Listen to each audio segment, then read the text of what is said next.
blame the teachers. Quite incredible. Quickly through the remaining front pages. There we are, the front page of the Eye. Unfair A-level results must be reviewed. Front page of the Guardian. Poorest hit, hardest by A-level result downgrades. And these are, they're also at Newham College, interesting enough, as a group of rather disconsolate students are opening their forms. Front page of the Times has it on there, but they go with the French story. Travellers to France sent into quarantine. That's on the front page of the Daily Mail, but they're excited about Prince Harry buying an £11 million home from abuse case oligarch. The Daily Express, quite a good headline here, actually. Ruthless. Holidays hit. France added a quarantine list. Tough £3,200 fine for refusing to wear a mask.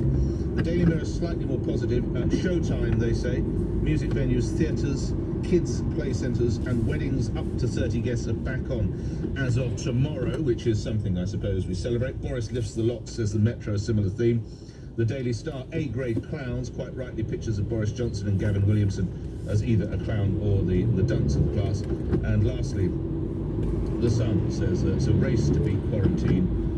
They have what I find extraordinary is their headline. Exit the roundabout onto the parkway. But it's just a rather rude word that you use in French when things are going against you. But there we are. All's chaos, says The Sun. France kicked off the safe list. Corrie's in Dungeness. Continue on the parkway for 1 mile. Social media and the algorithms here. Tell me what it is that you do. You're involved in a company with that. Good morning to you. Hey, good morning. Concept is a non-profit that has set up to challenge digital assessment. People across the UK who have woken up to find that suddenly their life chances are set not by their individual achievement, but by the computer algorithms. And they're exactly the kind of people we were set up to help. And actually, we've been working with Curtis, who spoke to you earlier, potentially to judicially review this algorithm. Let me ask you, so that's in education. What other spheres have you and your colleagues in Foxglove worked in then? Oh, yeah, sure. So we recently judicially reviewed the Home Office's algorithm, which sifted every single visa applicant to the UK, and they've just been in the system and admitted that it was basically racist. And we're working with a whole bunch of people who are social media content. Sorry, the kind of people who what was racist? Review beheadings all day, so you and I don't have to. So a range of things to do with I'm sorry. What was racist? Sorry, I didn't hear what you said. So the Home Office's visa algorithm had a traffic light system which discriminated on the basis of nationality. I see. So anyway, they got rid of it. It was used for 5 years to process millions of visa applicants. You're in this field, Corrie. Lastly, what do you think has gone wrong with this education application of this system?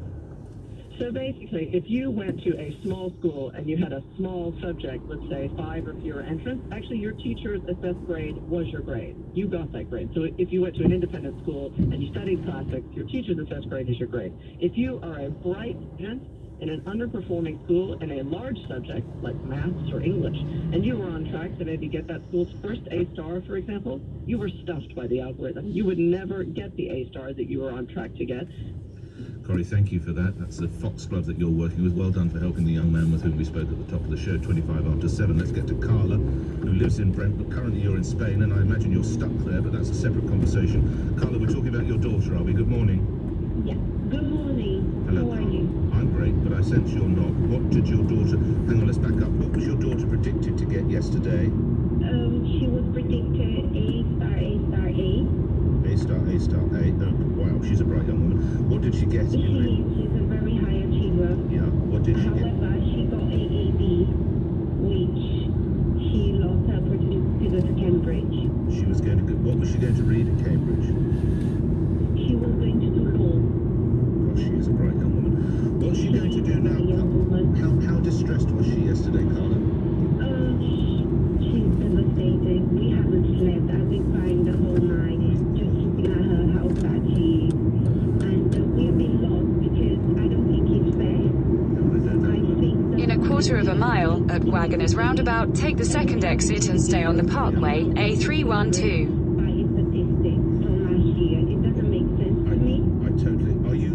Is your daughter with you there, or is she here in your... She is. Well, at least you've been able to comfort her. Lastly, what does she plan to do? Can she take the exams and actually get the real grades? Well, we are waiting on the school to see what we're gonna do. Right. But I'm on the radio just to see anyone out there can help us. Please contact me. you can give my contact number. We need help because we spoke to Cambridge and they said, well, you have until 31st of August to change that. But how are we going to change? You have to lean on the It school. was her dream, and No, now she. I know.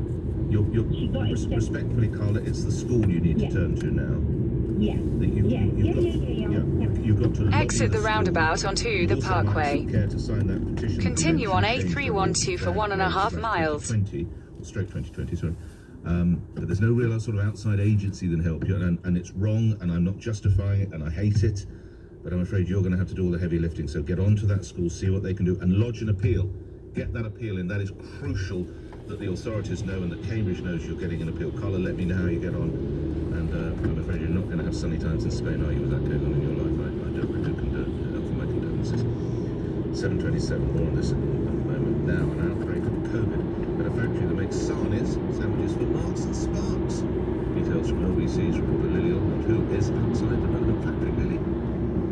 Yeah, Nick, I'm in front of the big grey building, Greencore, which actually looks like it's set out across a couple of units. Here in this industrial park, you might be able to hear some of those factory noises behind me, in fact. Well, like you say, Nick, around 300 people who work in this building in front of me have tested positive for coronavirus. That's around 292 who were tested privately by Greencore and a further 79 through NHS testing.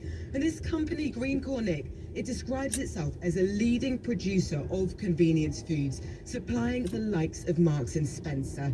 It makes products such as sandwiches, salads, those chilled, ready prepped meals that you go and grab at the supermarket for lunch.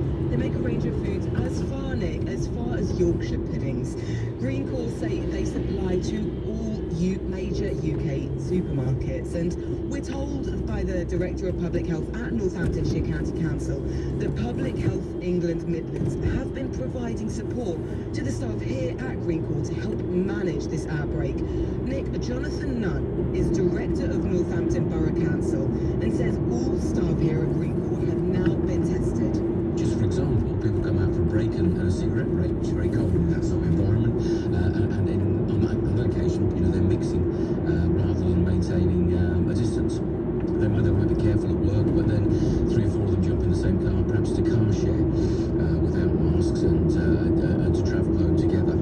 These seem to be the roots of what seems to have caused the spread, not specifically at work, but around that common factor that they all work in the same place. And so, Nick, this latest news has seen Northampton move from number 8 to number 7 on the list which monitors the highest number of new cases in the UK.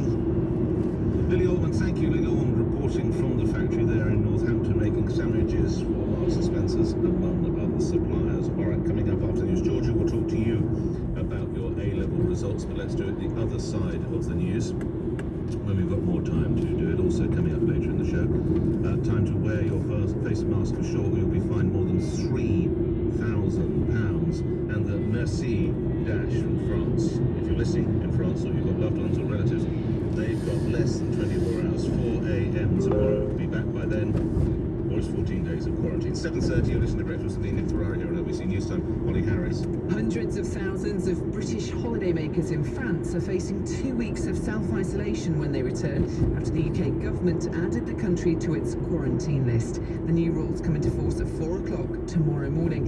They also now apply to several smaller countries, including Malta and the Netherlands. Lockdown rules will be eased further in England from tomorrow. Facial beauty treatments can resume. Up to 30 In a quarter of a mile, turn right onto Roslyn Avenue. Performances can restart. Meanwhile, the maximum fine for people who repeatedly flout face mask rules will increase to more than £3,000. Organisers of illegal raves in England will also face a penalty of up to £10,000. The weather dry across northern Turn parts right of onto northern Roslyn Central Avenue, then turn left onto Gladstone and humid in the Avenue. south, with the risk of further thundery downpours, a high of 25 Celsius. The voices of LBC at the weekend. Majid Nawaz. Ministers are considering blocking migrant boats in the channel before they can even enter British waters. About 3,000